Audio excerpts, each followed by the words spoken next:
Hello! చూసారు కదా! రసం పొడి బయట కొనుక్కున్న దానికన్నా ఇంట్లో చేసుకుంటే ఒక 50 టైమ్స్ అన్నా బెటర్‌గా ఉంటుంది. దాని సువాసన అలానే ఉంటుంది.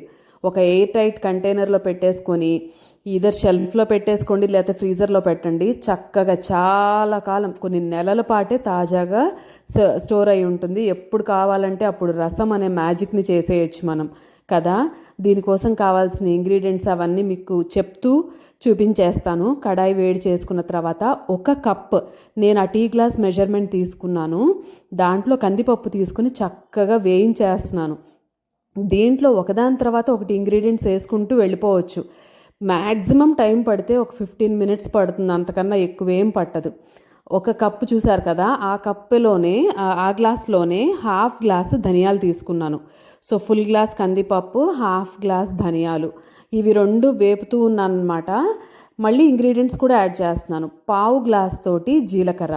సో, ఒక గ్లాస్ కందిపప్పు, హాఫ్ గ్లాస్ ధనియాలు, పావు గ్లాసు జీలకర్ర. దీంట్లోనే సగం మిరియాలు. ఇవి వేగుతూనే ఉంటాయి. ఎందుకంటే అవి కొంచెం మందంగా ఉంటాయి పప్పులు కాబట్టి అవి వేగుతూ ఉంటాయి. తర్వాత ఇంగ్రీడియంట్స్ వేసుకుంటూ వెళ్ళొచ్చు అనమాట. సిమ్‌లో కానీ, మీడియం ఫ్లేమ్‌లో కానీ మాత్రమే ఉంచండి స్టవ్‌ని. చాలా అరోమాటిక్‌గా వేగుతాయి.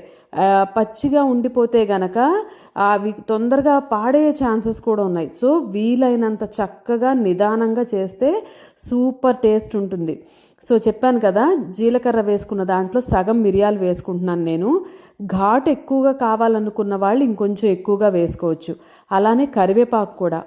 కొందరు ఒక గుప్పుడు వరకే వేసుకుంటారు. నాకు కరివేపాకు పర్సనల్‌గా చాలా ఇష్టం కాబట్టి ఎక్కువగా వేసుకున్నాను. ఓకేనా? మీ ఇష్టం ప్రకారం వీటి కొలతలు మార్చుకోవచ్చు. అలానే ఎండుమిరపకాయలు కూడా. నేను ఒక 6, 7 వరకు తీసుకున్నాను.